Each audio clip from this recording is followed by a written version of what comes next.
Yes, hello to everyone. I welcome you all to this new daily news digest session. Today is 7th of January, and I have two articles from the Hindu.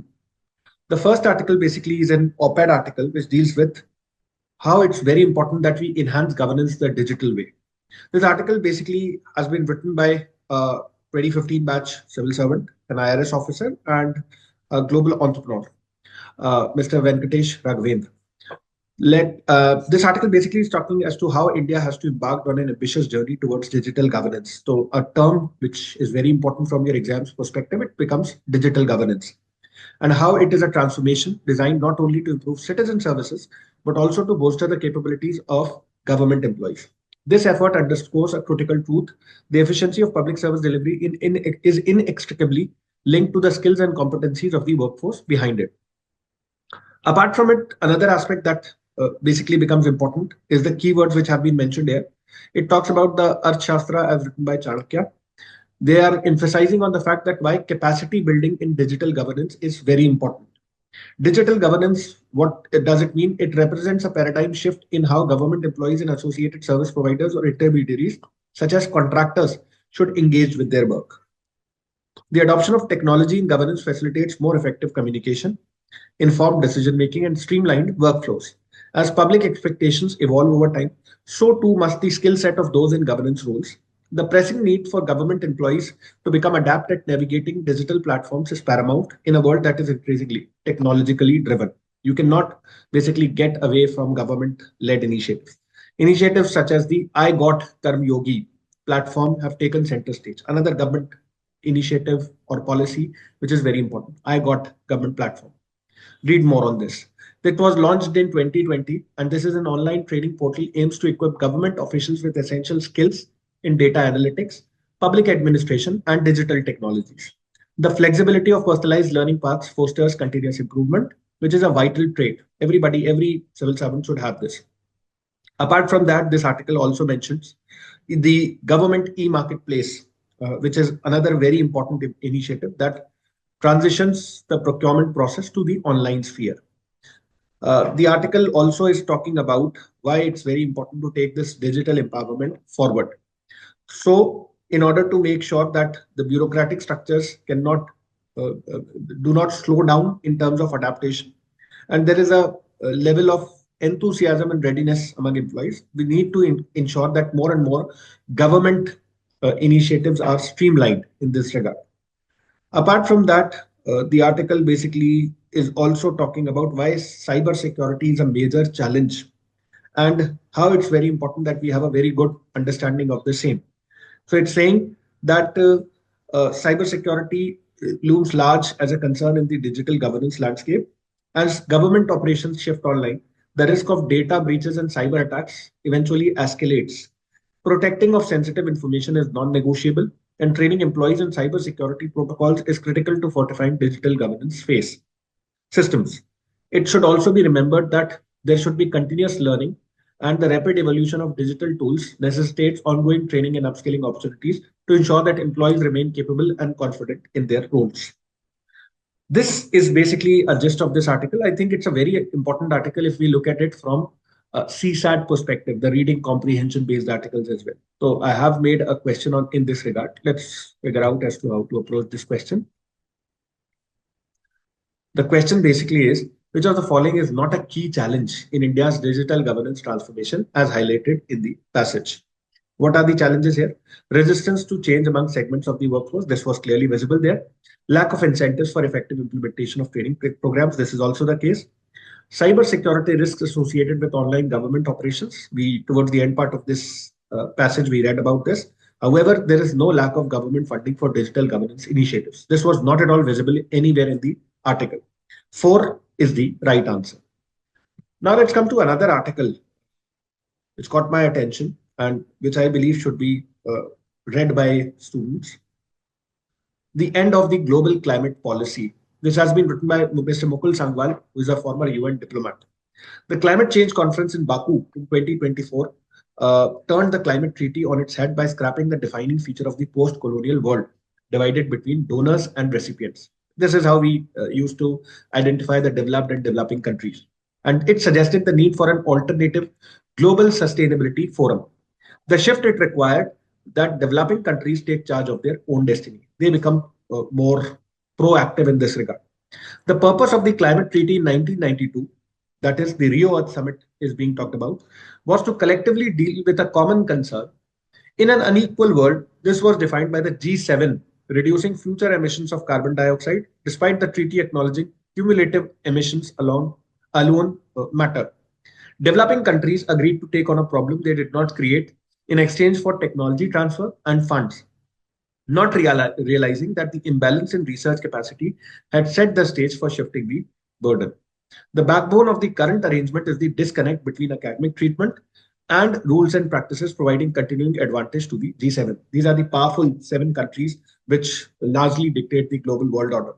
The way global concerns have been selected, agenda defined, and rules implemented, all the time dealing with the symptoms rather than the cause of problems, this shows that there is an inherent advantage to the G7 countries. The G7 have now absolved themselves of any responsibility for climate change, which, in India's words, the optical illusion of providing financial support by 2035. So these developed countries have basically absolved themselves from these responsibilities of climate financing.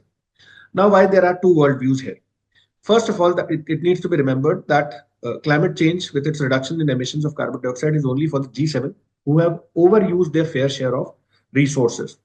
Apart from that, there's another term which is mentioned, that is the global south. The impact of the global south represents 4/5 of the global population, almost 80% of the global population, and half the GDP of the world.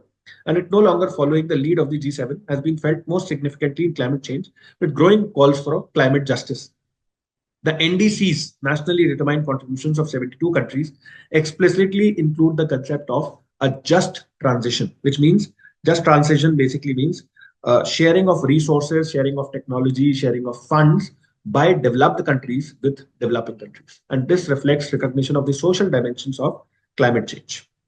Apart from this, another aspect that needs to be remembered is why this is a very important concern, climate change. And the foundational fact is that patterns of urban natural resources use of the G7 are not being followed by the global south. There is some data which has been written here. The G7, with 1/5 of the population, was consuming 3/4 of the global resources, almost 75% of the global resources, but the population is only 20%. And in 1950, with the US alone consuming 40%. By 1970s, 3/4 of the population of G7 had shifted to cities, and their lifestyles based on commodity prices kept low by the former colonial powers directly led to climate change. Apart from that, another data which is important and should be noted by you all, in 2015, the G7 will account for 25% of global emissions with a 10% share of the global population, while Asia is expected to account for 55% of the world's emissions, equal to its share of the global population. This means that it is the developing countries which are going to emit more carbon and cause more carbon emissions. But at the same time, it also has a lot of population. And developed countries have already transitioned from the non-renewable sources to renewable sources. And that is why there is a need for a rule-based global order. Global governance is also another term which is mentioned here. What are the global cooperation initiatives? There have been 3 initiatives which are suggested here. I think you should make a note of this. First, BRICS and partner countries should take the strategic lead for an alternative sustainability forum to support each other in the urban energy transition. BRICS is a very important initiative which largely comprises of developing countries like India, China, Brazil. This would not be an anti-G7 forum, but focused on units located in member countries in different continents, researching sustainability science, urbanization, monitoring G7 climate policy, and supporting exchange of experiences. Second, the UN climate negotiations should be limited to reviewing emissions reductions in the G7 and grants in the $300 billion to the most vulnerable. What are the most vulnerable areas when it comes to climate change? They are the small island states and the least developed countries. Third, international fora should be seen as what they are: annual stock taking that helps the world decide its position and decide the future course correction accordingly. The WTO, with its dysfunctional dispute settlement, could also be allowed to wither away. The BRICS playing a bridging role in the new multilateralism will entitle them to their rightful place in the UN Security Council. So I believe that this is a very, very good article with a lot of keywords, factoids for the students, which they should make a note of and try and revise. And I think this will add tremendous value to their content. Thank you so much. This is all from my side. Just one more question which can be asked from this potential article. Let me discuss that as well.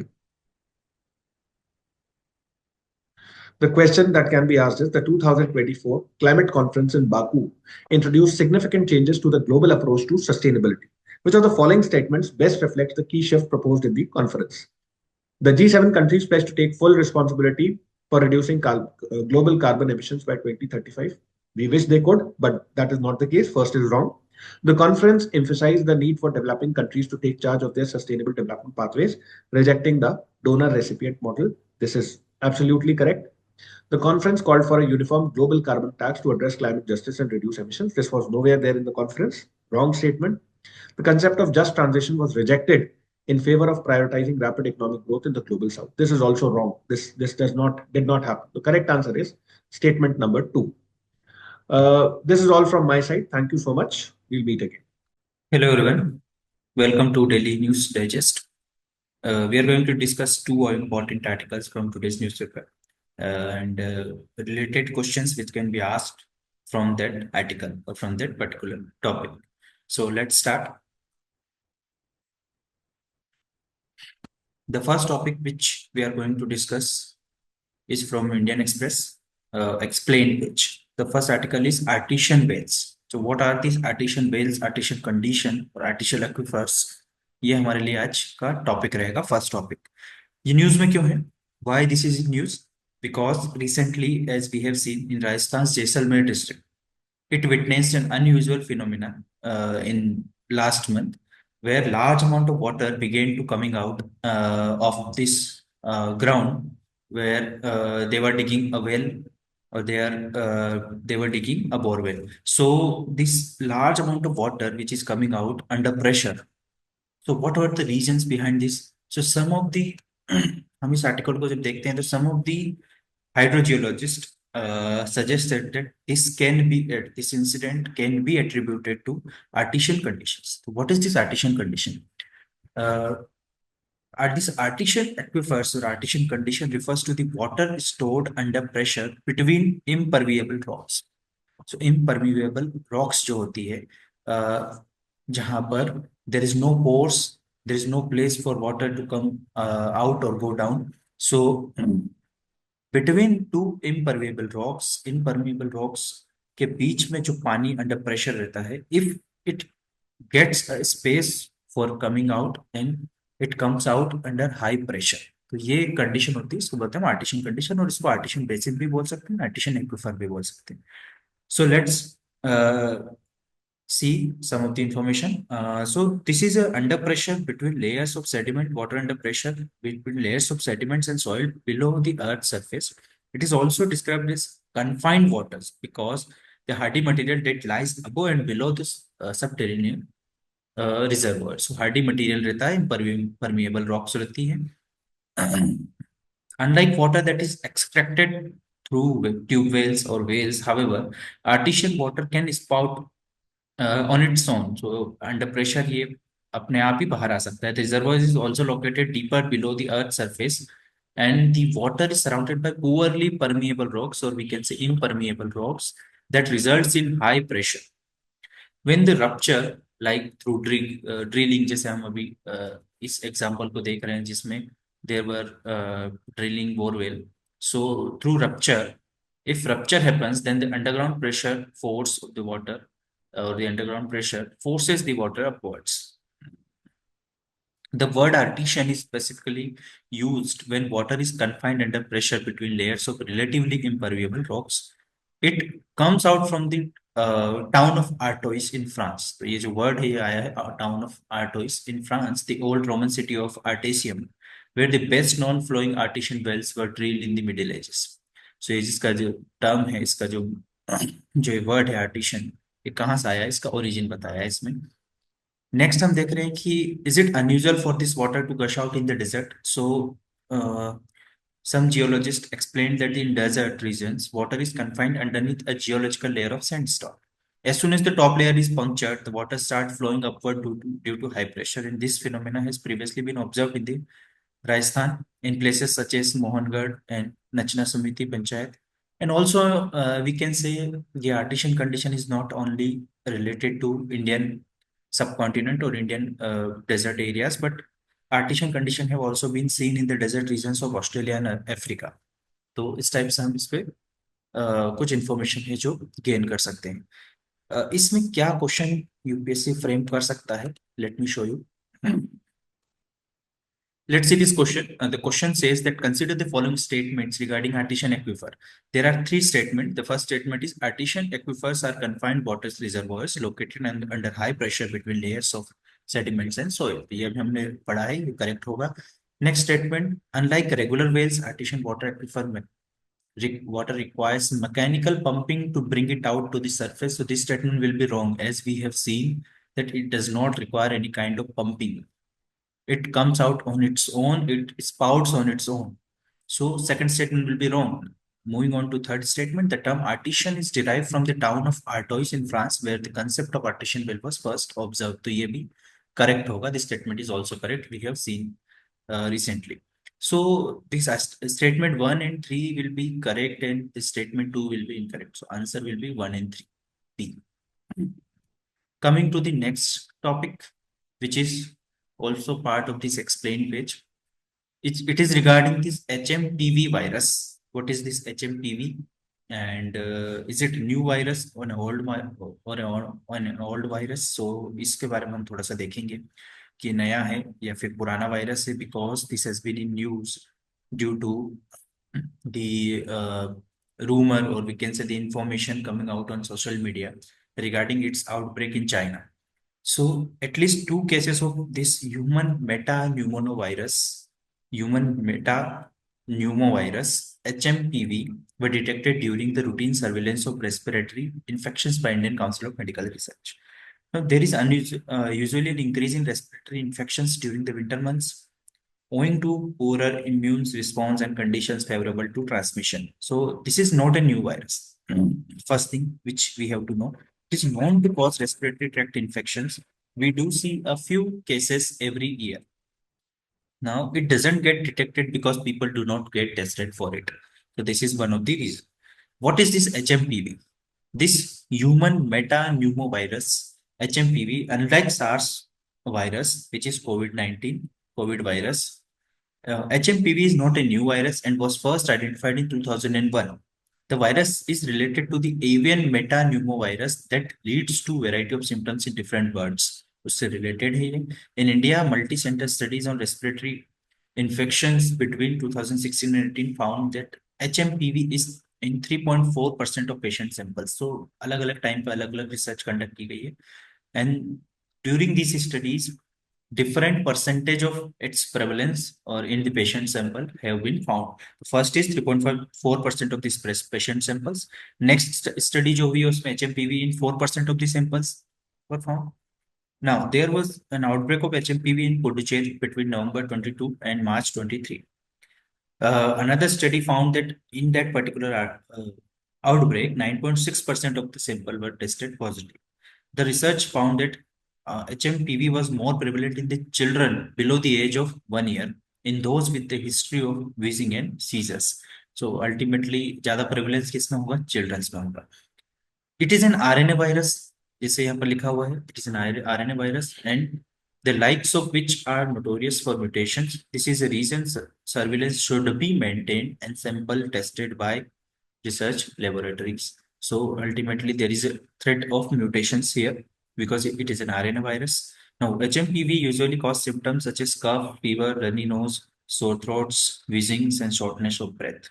It may sometimes lead to more severe symptoms like pneumonia, a lung infection that causes air sacs to be filled with fluids. In children who gets infected for the first time, in elderlies, and those with a weakened immune system. So these uh, people are generally, or these section of these people are generally more vulnerable to this particular disease. The infection is transmitted through the airborne droplets that are released when the sick person cough or sneeze. The first thing ये याद रखना हमें कि sepsis का transmission होता है. It can also be spread when someone touches surface where the virus may have settled. तो ये भी एक इसका कारण हो सकता है ट्रांसमिशन का. And this is the reason why precautions are very much important here, where these precautions may include frequent washing of hands, masking up, maintaining social distance, and avoiding crowded place, which can help. Now, there is no specific medicine or vaccine for HMPV. याद रखना है, इस type के statement UPSC पूछ सकता है, इसका कोई वैक्सीन है.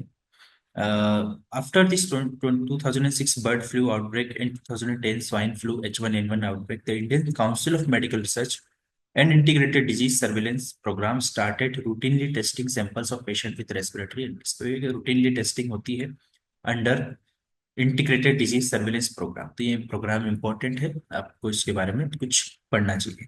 इस पर क्वेश्चन आ सकते हैं because of the news regarding such type of communicable diseases.